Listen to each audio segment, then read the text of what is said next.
আসসালামু আলাইকুম গাইজ, শুভ সকাল। আজকে আপনাদের উপহার দিচ্ছি একটা সুন্দর সকাল।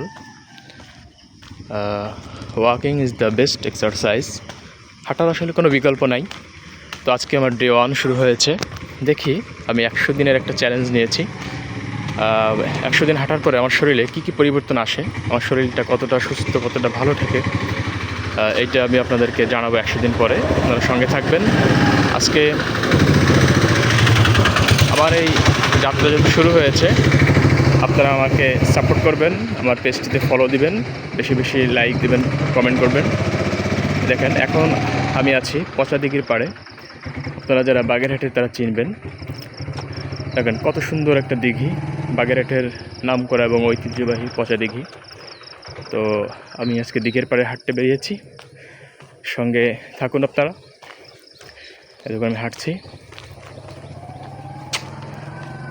দেখুন, অনেক বড় একটা দিঘি, প্রায় 1 কিলোমিটার লম্বা হবে। বাগেরহাটে 7টা দিঘি আছে, তার ভিতরে একটা হচ্ছে পচা দিঘি, একটা দরগা দিঘি, একটা ঘোড়া দিঘি, হ্যাঁ, এরকম অনেকগুলো দিঘি আছে। দেখুন, দিঘির পাড়ে আরও মানুষ হাঁটছে সকালে। আমি বেরিয়েছি ভোরবেলায়, আমি 5টার সময় বেরিয়েছি।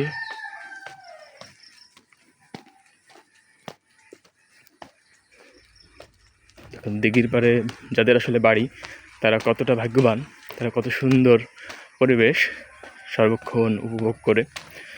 যখন দক্ষিণে হাওয়া ছাড়ে, তখন এই দিঘির পাড় ছুঁয়ে হাওয়া ছুঁয়ে যায় পাড়ের মানুষগুলোর বাড়িতে। আপনারা নিজেদের শরীরকে সুস্থ রাখার জন্য, ফিট রাখার জন্য আপনারাও হাঁটতে পারেন। আর হাঁটা আসলে অনেকে মনে করেন যে মোটা মানুষের জন্য হাঁটা জরুরি, যারা স্লিম তাদের হাঁটতে হবে না। না, এটা ভুল। হাঁটা শুধু শরীরের ফ্যাট বার্ন করানোর জন্য, বিষয়টা এমন নয়। শরীরের প্রতিটা অর্গানগুলোকে সুস্থ রাখার জন্য হাঁটা আসলে অত্যন্ত জরুরি। এই জন্য বলা হয় walking is the best exercise. দেখুন,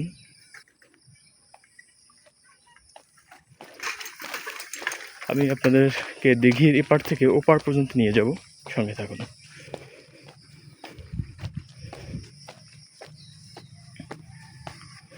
দেখেন, দিঘির পাড়ে যে আলো জ্বলছে, যেটা দিঘিকে আরও সৌন্দর্যমণ্ডিত করেছে।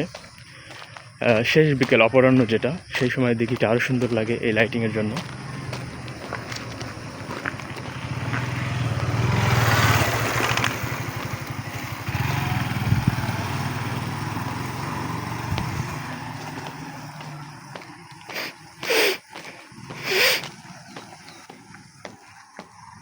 এই দিঘিতে ছাড়া আছে নানান রকমের মাছ। প্রতি বছর কয়েকবার ডাক হয়, ডাক হয়ে এই মাছগুলো আসলে ধরা হয়। ডাকের মাধ্যমে মাছগুলো বিক্রি হয়। এই দিঘিতে অনেক বড় বড় মাছ পাওয়া যায়, আসলে অনেক বড় মাছ, অনেক বছরের মাছ তো এই দিঘিতে লুকায়িত আছে। গাইজ, এই দিঘির পাড়ে দেখেন, এরকম আরও অনেক শত বছরের অনেক বড় মোটা গাছ ছিল, সেগুলো আসলে কেটে ফেলছে, কিছু ঝড়ে পড়ে গেছে, আর সামান্য কিছু আছে। এখন যেটা দেখালাম, এর থেকে অনেক মোটা, অনেক বড় গাছ ছিল, অনেক বয়সী গাছ ছিল, এখন যদিও নাই। দেখেন,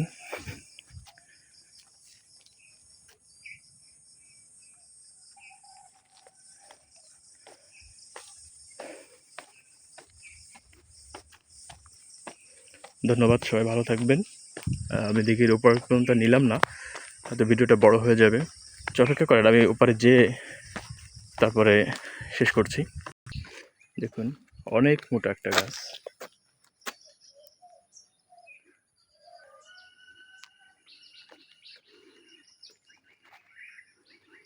যার শাখা প্রশাখা বিস্তার করেছে অনেক। দেখেন একটা গাছ কি অবস্থা, হয়তো ভেঙে গেছে ঝড়ে। দিঘির প্রায় ওপারে চলে আসছে। দিঘির পাড়ে আছে একটা মাদ্রাসা, খানজাহান আলী মাদ্রাসা। দিঘির পাড়ের মাঠ, বাচ্চারা যেখানে খেলাধুলা করে, এই যে ফুটবল খেলছে এখনো। দিঘিটা একবার দেখায় আপনাদেরকে। আমি এখন আমার দিঘির পাড় থেকে ব্যাক করব। সবাই ভালো থাকবেন, সুস্থ থাকবেন। আল্লাহ হাফেজ।